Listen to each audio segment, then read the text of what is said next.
One of the topics in the news today, and that's healthcare. And I'm going to start with Ben. Are you proud or disappointed in establishment GOP figures like John McCain, Lisa Murkowski, and Susan Collins for their vote on healthcare? So I'm wildly disappointed with the entire party. The fact is that we were promised a full repeal of Obamacare. They did not even attempt to pursue a full repeal of Obamacare. And the fact of the matter is that there's a significant gap inside the Republican Party about whether this should even happen or not. There are people who believe that the Obamacare regulations are an affirmative good. There was an attempt to basically leave all the Obamacare regulations in place and just remove the funding mechanism, which would have led to the exacerbation of the death spiral. The truth about healthcare is this. There are three qualities of healthcare that you can have. You can have affordability, you can have universality, or you can have quality. And you can have two of those three things, but not all three. Right? You can have universality, affordability, or quality. Two of those things you can have. And one of the things that's happened with Obamacare is that you've gotten closer to universality, but you haven't gotten any closer to either affordability or quality. And the Republican Party seems to be falling into the trap of basically just copying what the Democrats do, except being worse at it. What they actually need to do is relieve the regulatory burden that is driving up the cost of healthcare, and they need to stop acting as though insurance companies' jobs is actually just to reimburse people for their bad health. If you join up with an insurance company and your health sucks to begin with, you are going to pay more because it's an insurance company, not a charity. That doesn't mean that we can't have...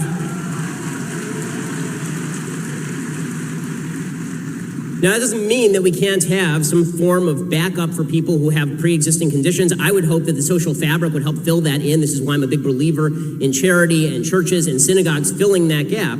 But what we can't do is suggest, as the Bernie Sanders left does, that healthcare is an inalienable right, and therefore you can put a gun to my wife's head, she's a doctor, and you can force her to provide care at any cost you want to pay. You can't do that and hope to increase the supply of healthcare. Health insurance is not healthcare. They're not the same thing. And anybody who tells you differently is lying or trying to sell you something. Excellent. Opening salvo, not too bad. Pretty succinctly explained, the question was, do you think the Republicans did anything with health care? Gave you a pretty good answer. I think it's suffice to say, let's see what the Cenkster has to say.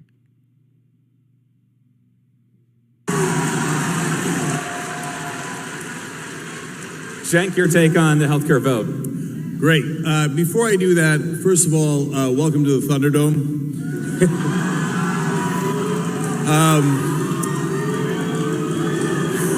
No, they didn't like that, did they? No, all right.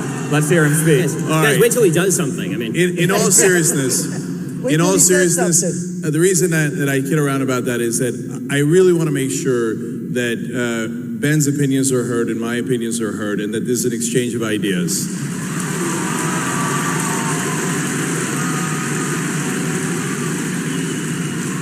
And believe it or not, there are some things that we do agree on, and what we won't be discussing those tonight. So on the issue of healthcare, let's get going. So the Democratic Party is incredibly proud that they defeated a bill that had 17% approval rating. It's a low bar, and I'm glad they held. The Republicans have a comical position, which is that why didn't the Democrats help us defeat Obamacare? Well, that's kind of because that was their idea, and why in God's green earth would they help you defeat their own plan? Now, is Obamacare enough? Not nearly, and there are a number of issues that we had as progressives with it, including lack of price controls.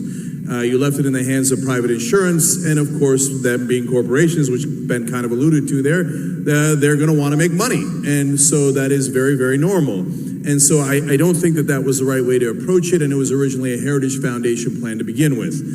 So I believe that the right approach, and the one that Democrats should pursue next, although they probably won't, is Medicare for all. Oh, he's getting booed. They don't like that.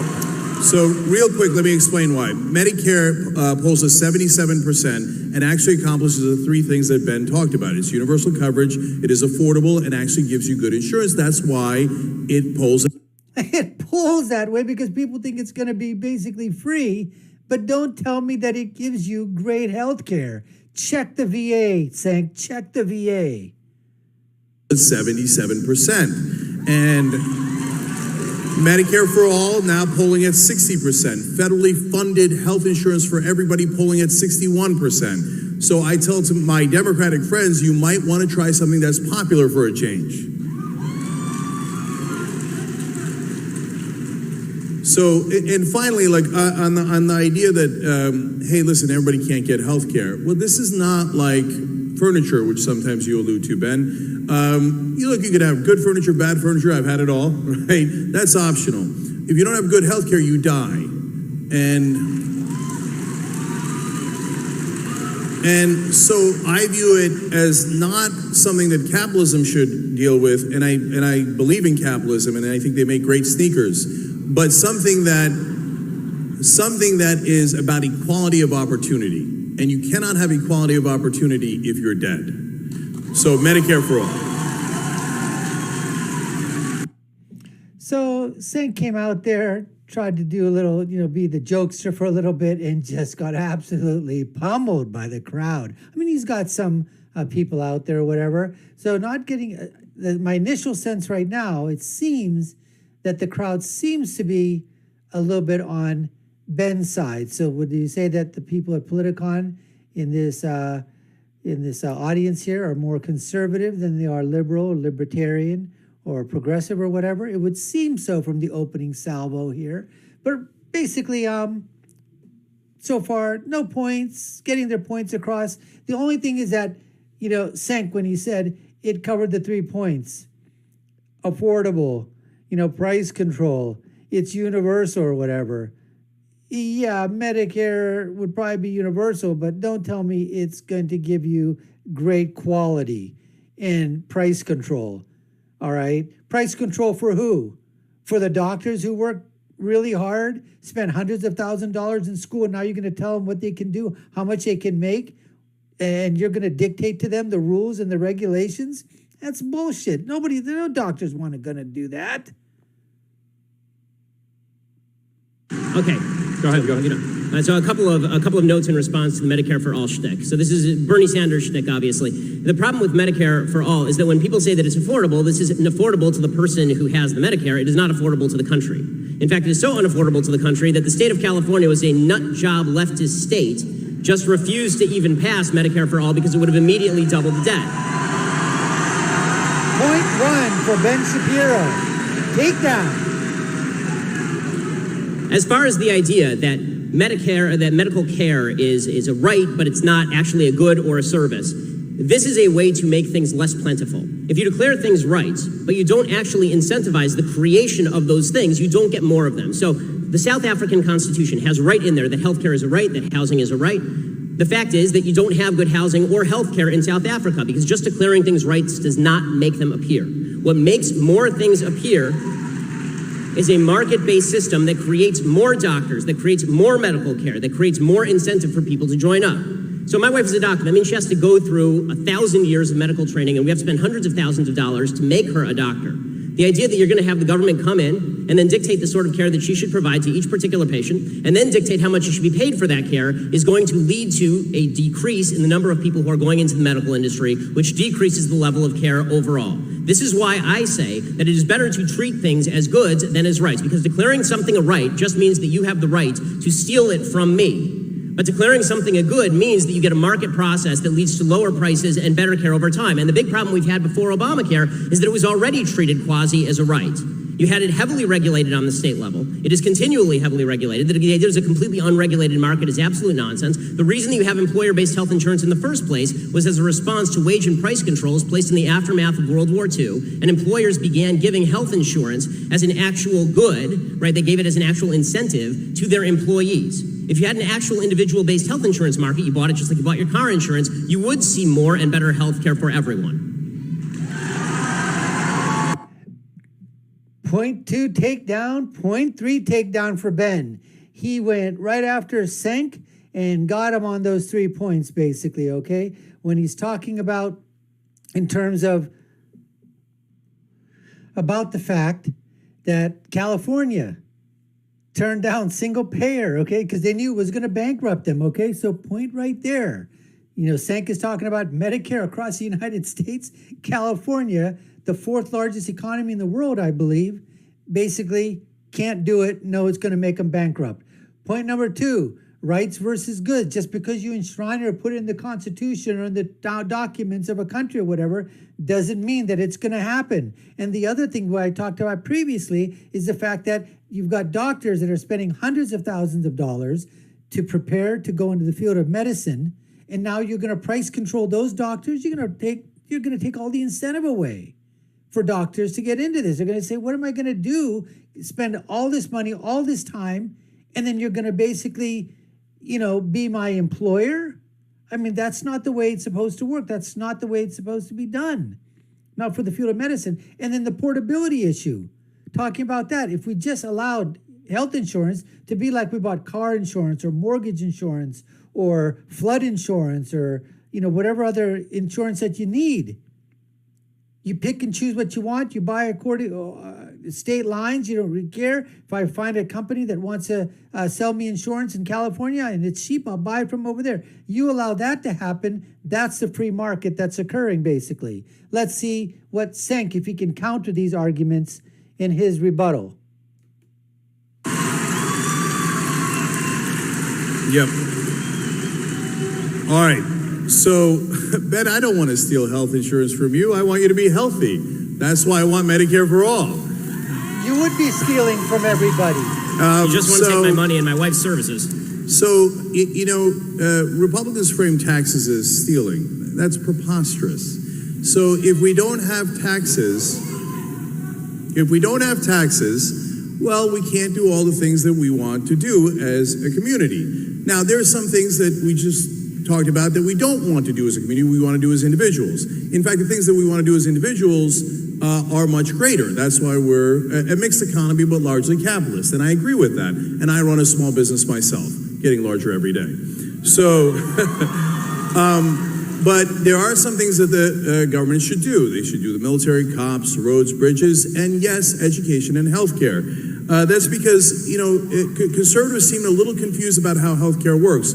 Paul Ryan had a whole press conference about this. Ben a little bit alluded to it there. They're like, oh my God, it turns out the healthy subsidize the sick. Yeah, that's insurance. That's how it works. It's like the people that are not getting into accidents are subsidizing the accidents. Yes, that's car insurance. That's how insurance works. And yes, taxes work in that we all decide we're going to do X, but we're not going to do Y. And I think it is fair for society to say that yes, we are going to do health care for everybody. Everybody. We're not going to leave 20 million people uninsured. We're not going to leave 30 million people uninsured. That's not what we do in a civilized society. And from time to time, they attack against Medicare. They say, oh, it's an entitlement. Yeah, we paid for it through payroll taxes our whole lives. You're goddamn right we're entitled to it because we paid for it. We paid for it.